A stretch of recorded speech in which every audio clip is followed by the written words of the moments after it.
Hello guys, welcome back to the another video. और आज की वीडियो में मैं आपके साथ शेयर करने वाली हूँ कि मेरी लास्ट 15 डेज में अब से लेकर और 14 मई को जो हमारा यूपी पीसीएस का एग्जाम है उस दौरान मैं क्या रिवाइज करने वाली हूँ और कैसे इन सारी चीज़ों को टैकल करने वाली हूँ। लास्ट 15 डे की मेरी क्या स्ट्रैटेजी रहेगी वो आपके साथ शेयर करने वाली हूँ। तो मैंने जो यूपी पीसीएस का पूरा सिलेबस है उस सेगमेंट उनको 3 सेगमेंट में मैंने डिवाइड कर लिया है, उनकी इंपॉर्टेंस के हिसाब से और प्रायोरिटीज के हिसाब से कि सबसे पहले मुझे क्या कवर करना है, उसके बाद मुझे क्या कवर करना है, उसके बाद मुझे क्या कवर करना है। तो सबसे पहले हम शुरू करेंगे करंट अफेयर्स के साथ। करंट अफेयर्स के हमेशा से 30 से 35 क्वेश्चन बैठते हैं, जिसमें नेशनल, इंटरनेशनल और यूपी का करंट अफेयर होता है।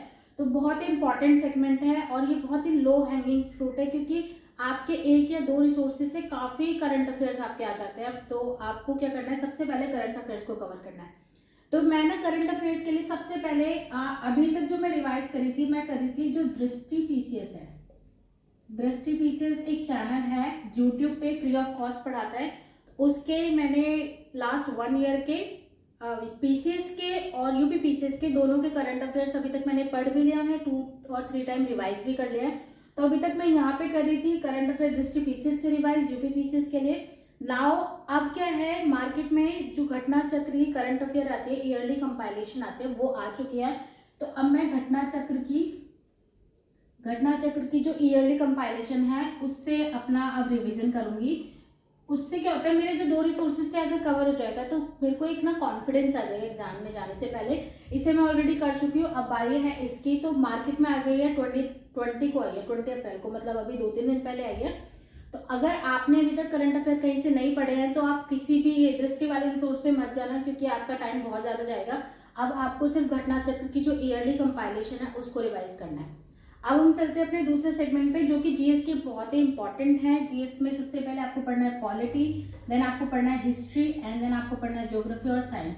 इनसे ही आपके 60 से 65 क्वेश्चन, इवन ज़्यादा ही आ जाएंगे, मैं आपको कम ही करके बता रही हूँ। तो 60 से 65 क्वेश्चन आपके इन्हीं 4 सेगमेंट में से आते हैं।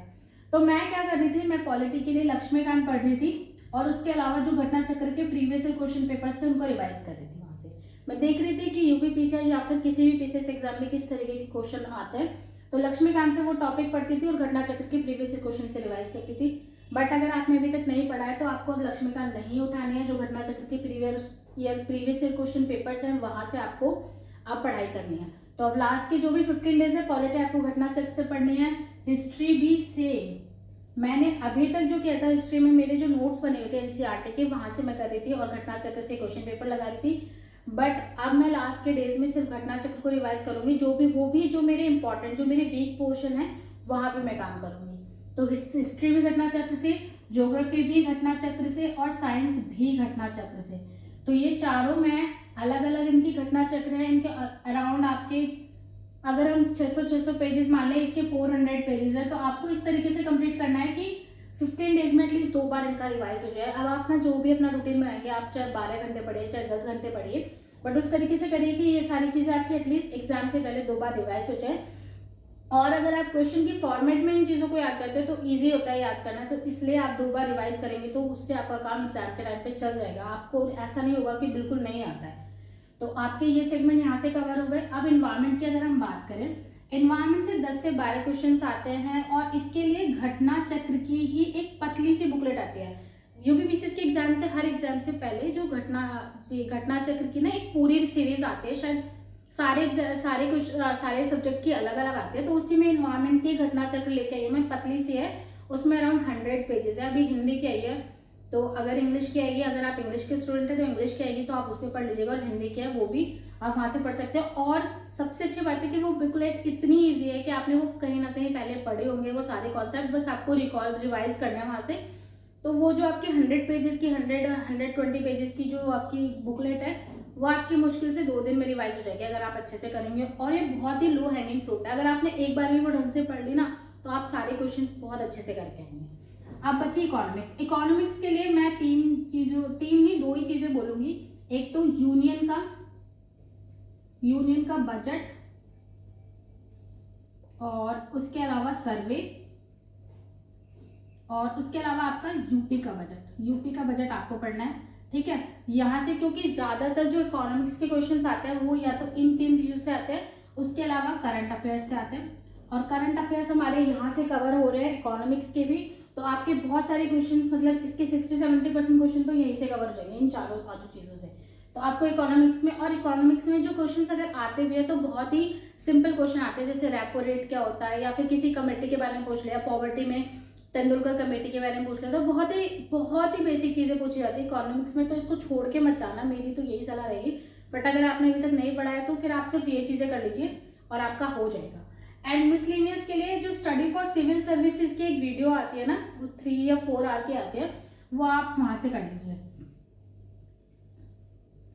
ठीक है।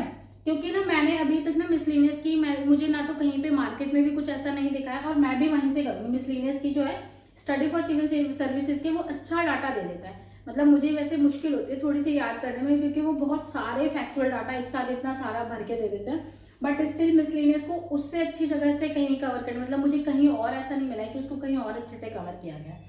तो ये आपका मैंने सारा बता दिया कि मैं कहाँ से क्या पढ़ने वाली हूँ। उसके अलावा एक बहुत ही इंपॉर्टेंट चीज़ है जिसको आप निगलेक्ट नहीं कर सकते एग्जाम में जाने से पहले, वो है आपका सी सेट। सी सेट को आपको निगलेक्ट नहीं करना है। अब सी सेट बहुत ईजी आता है यूपीपीसीएस का, ट्रस्ट में आप, अगर आपने कोई और पीसीएस एग्जाम में दिया तो आप आराम से कर लोगे सी सेट, या फिर आपने 12th तक भी अच्छे से पढ़ाई की तो कर लोगे सी सेट। बट फिर भी आपको अगर अपने अंदर कॉन्फिडेंस लाना है तो आपको उससे पहले PYQs 10 ईयर्स के अपने PYQs लगा के चले जाइएगा। अपने 10 साल के आप जब PYQs लगा के जाएंगे तो आपको पता चल जाएगा कि कैसे क्वेश्चन पूछे जाते हैं, और आप उतना स्कोर कर पा रहे हैं नहीं कर पाए, 33% ला पा रहे हैं नहीं ला पा रहे, तो उतने में आपका काम हो जाएगा। तो ये है मेरी लास्ट 15 डेज की स्ट्रैटेजी। अगर आप लोगों को ये वीडियो पसंद आई होगी तो प्लीज़ मेरे चैनल को सब्सक्राइब करना ना भूलें, और मेरी वीडियो से और मेरी फैमिली से ऐसे ही कनेक्ट रहिए, ऐसे ही प्यार देते रहिए। हम लोग जरूर कामयाब होंगे, साथ में मिलकर कामयाब होंगे। तो मिलती हूँ आपसे अगली वीडियो में, बाय।